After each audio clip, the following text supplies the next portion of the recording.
Hey everybody, Andy from StarWars.com here again at Lucasfilm headquarters. This week we saw Ezra develop a deeper connection with the Force in the call, and now I'm going to answer all your questions. So reach your hand out, try to connect with me. This is Rebels Recon.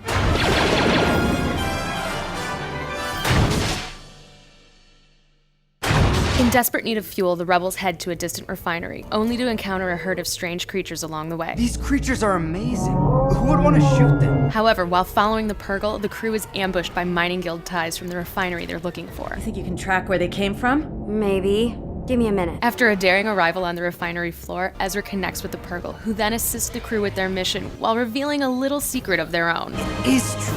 They can travel through hyperspace. This week, we saw just how powerful Ezra's connectivity to living creatures is. I sat down with the crew to talk about his abilities, the advent of hyperspace travel, and the mining guild. Check it out. The Call is a pretty unique episode. Can you walk us through its initial inception? This episode was really about showing how Ezra is continuing to broaden his abilities with the Force and how he can commune with other living creatures. This really stems from the statements that we've been making regarding Ezra's connectivity to nature, and that point where he can understand something to a greater degree than even Kanan. And the other thing that it helped add, it added a degree of extra ancient mythology to Star Wars. What if this is how the hyperdrive was invented?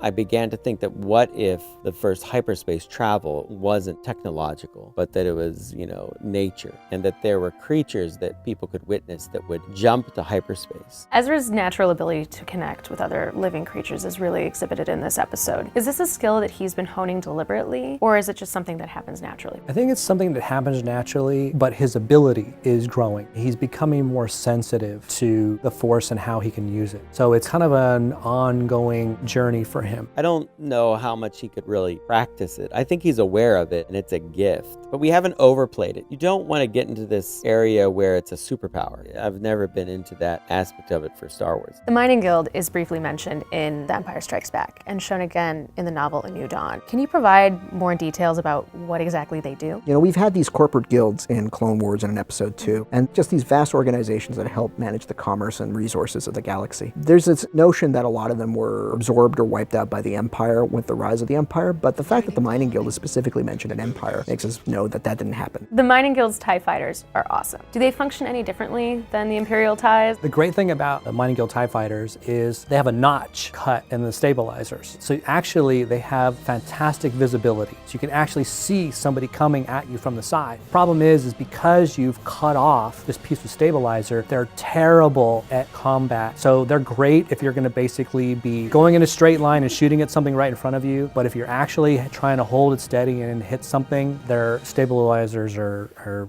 weak.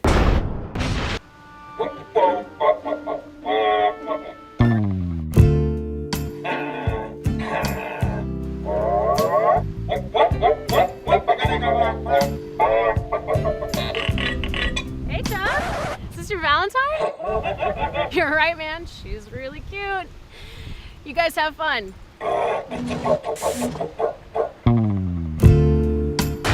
After weeks of trying to escape, the Lucasfilm Story Group's Pablo Hidalgo has finally learned that I will find him to answer your Star Wars questions. So this week, I ambushed him in the office and not only asked one, but two questions. Roll it.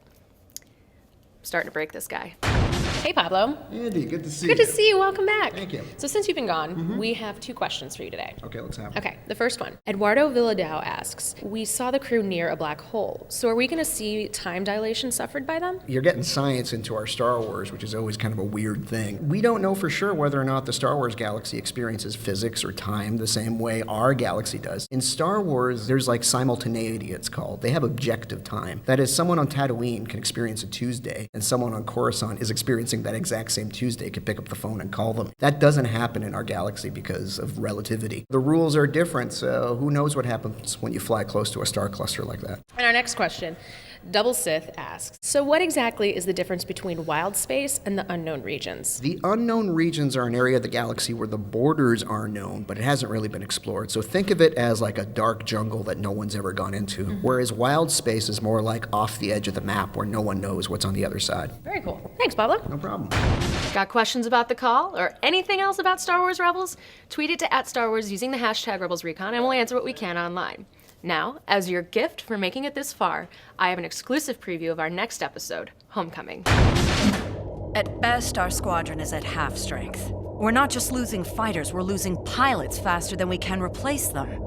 Until we can find a base, we need somewhere to land our fighters. Perhaps we can solve two problems at once. A rebel cell has reported an Imperial carrier over their world. If we can steal that ship, we can use it to house all our fighters. This cell is located in the Ryloth system. Ryloth? I know the cell you're talking about. I'll contact them. You're actually gonna talk to him? I don't think we have much choice. We need that carrier. Thanks for watching Rebels Recon.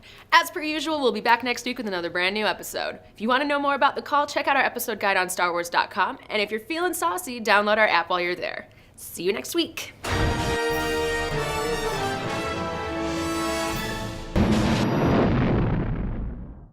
Hey everybody, Andy from StarWars.com here at Lucasfilm headquarters. This week, we saw Zeb learn he's not alone in the universe in Legends of Lasat, and now it's time to take a peek behind the scenes. Everybody ready? This is Rebels Recon.